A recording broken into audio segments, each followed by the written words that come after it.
Kritik atas pemaknaan istawa dengan makna menguasai adalah kritik yang kembali pada si pengkritik.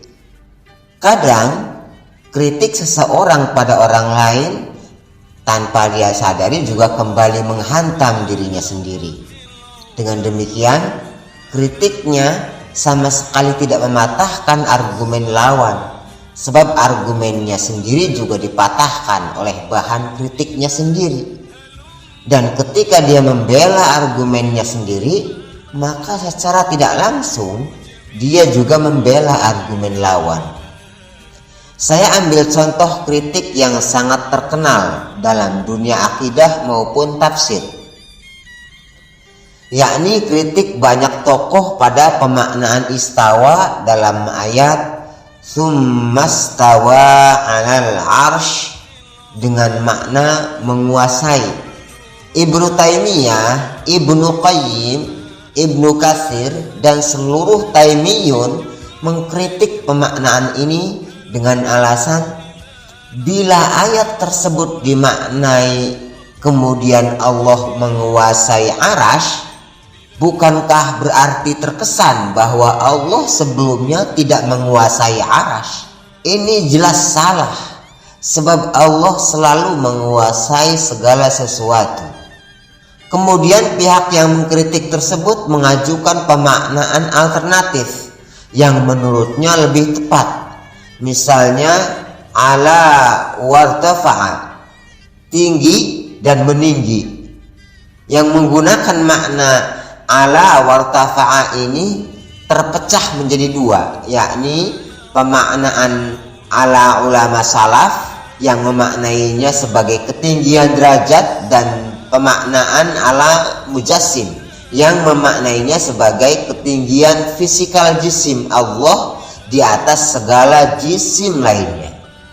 Kedua kelompok ini, baik salaf maupun mujassim, sepakat bahwa ketinggian yang dimaksud selalu terjadi tanpa awal mula. Sebab itu, golongan pertama menolak bila dikatakan bahwa ada suatu masa di mana derajat Allah tidak tinggi. Dan golongan kedua juga menolak bila dikatakan ada suatu masa di mana ketinggian fisikal Allah di atas semua makhluk pernah tidak terjadi. Dari poin ini, kritik mereka pada yang memaknai istawa sebagai menguasai juga berlaku bagi mereka sendiri. Pihak lawan dapat berkata balik, bila ayat tersebut dimaknai kemudian Allah meninggi di atas arasy, bukankah berarti Allah sebelumnya tidak meninggi di atas arasy? Ini jelas salah, sebab Allah selalu bersifat tinggi. Kritik yang sama telah menghujam persis pada pemaknaan pihak pengkritik. Mau ditafsirkan berkuasa atau meninggi, keduanya terhalang oleh kata kemudian yang seolah meniscayakan adanya permulaan. Padahal semua sepakat bahwa makna yang diinginkan tidak mempunyai permulaan. Jadi apa hasil kritik semacam ini? Tidak ada, sehingga kita tahu bahwa kritik ini sangat lemah. Dan ketika kritik semacam ini dijadikan sebagai argumen oleh para imam pun tetap tidak menjadikannya kuat secara objektif. Sebab itu, meskipun banyak sekali tokoh yang mencela pemaknaan istawa sebagai penguasaan, hingga hari ini dengan mudah kita dapati banyak sekali ulama tafsir yang memaknai istawa dengan penguasaan.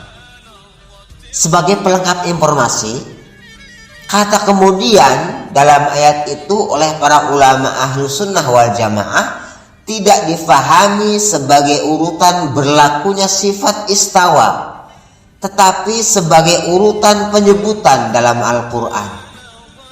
Jadi bukan berarti sebelumnya Allah tidak menguasai atau tidak maha tinggi. Bila ini dipakai sebagai pelengkap argumen, maka kritik di atas akan mentah sama sekali.